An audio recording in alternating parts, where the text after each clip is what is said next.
Hello, my friends. Assalamu alaikum.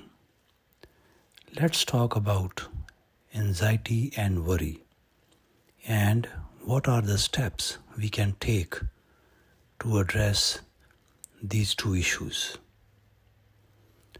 My friends, in today's world, anxiety and worry have increased manyfold. Many of us feel overwhelmed, restless, and uncertain. But have we ever paused to ask ourselves, what is the root cause of this unease? My friends, there can be many reasons, but the most important one is our disconnection from our Creator, Allah.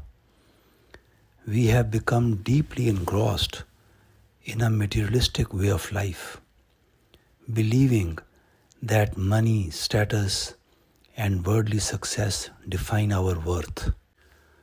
But in this pursuit, we have forgotten the one who gave us everything: our health, our loved ones, our provisions, and every blessing we enjoy. My friends, is it wise to ignore the very creator and sustainer of our lives? Absolutely not. Yet, this is the grave mistake we are making. My friends, when we drift away from Allah, worry and anxiety naturally take over. Why? Because we start believing that we are in control of everything, when in reality we are not. We struggle to manage things beyond our capacity, and this creates constant stress. But the truth is, Allah is the ultimate controller of all affairs.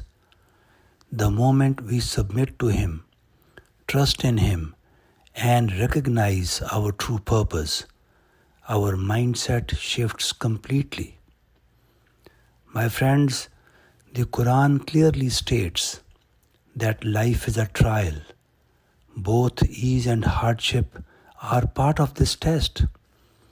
When we understand this reality, we stop looking at life from the wrong angles. Instead of falling into anxiety over difficulties, we accept them as part of Allah's divine plan. This changes our entire perspective. What once caused worry now becomes a means of spiritual growth. My friends, once we truly believe that life is a test from Allah, our hearts find peace. The struggles we face will no longer shake us because we know that everything is in Allah's hands. My friends, there is one more beautiful realization that brings tremendous comfort and peace, and that is knowing that our Creator, Allah, never burdens a soul beyond its capacity. No matter how difficult a situation feels, it is never more than what we can handle. Allah knows our strengths, our struggles, and our limits better than we do. In chapter 2, verse 286, Quran states, Allah does not burden a soul beyond its capacity. It will have the consequence of what good it has gained, and it will bear the consequence of what evil it has earned. My friends, this verse is a powerful source of hope. It reminds us that no trial we face is beyond our strength. When we truly absorb this message, it removes fear and despair from our hearts. Instead of thinking, why me, we begin to trust that Allah has already equipped us with the ability to get through this challenge. So, whenever life feels overwhelming, we should remind ourselves, if Allah brought me to this, He will get me through this. With this belief, we gain the patience, strength, and resilience to navigate any hardship with peace in our hearts. My friends, now let us look at some practical steps to overcome worry and anxiety.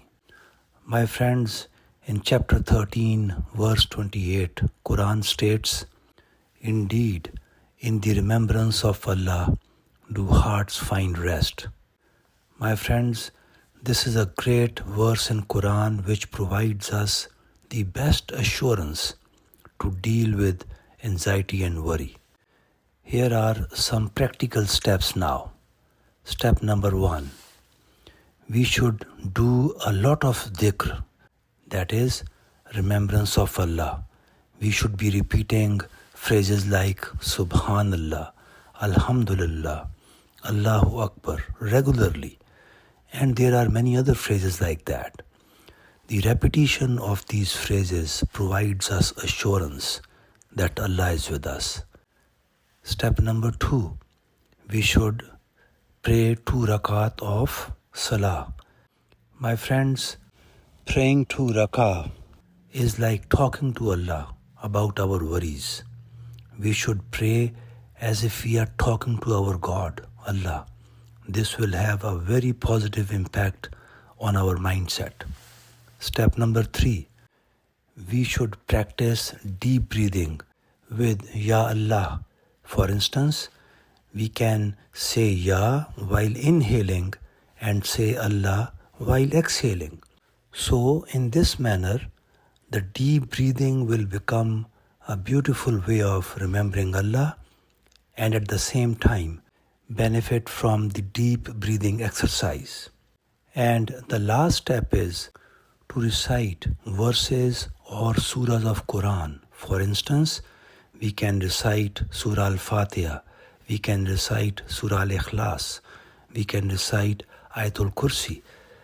The most important thing while reciting these verses is that we should feel connected with Allah. Just imagine if I recite Ayatul Kursi and at the same time truly imagine that my Lord is in control of everything and such other feelings, then this recitation will have a tremendous impact on our mindset. My friends, I hope we have sufficiently covered this subject of anxiety and worry. My friends, now we should start working on all what we have learned today so that we can build our faith, because strong faith equips us, provides us everything we need to face the challenges of life. Thank you for listening, my friends. Assalamu alaikum.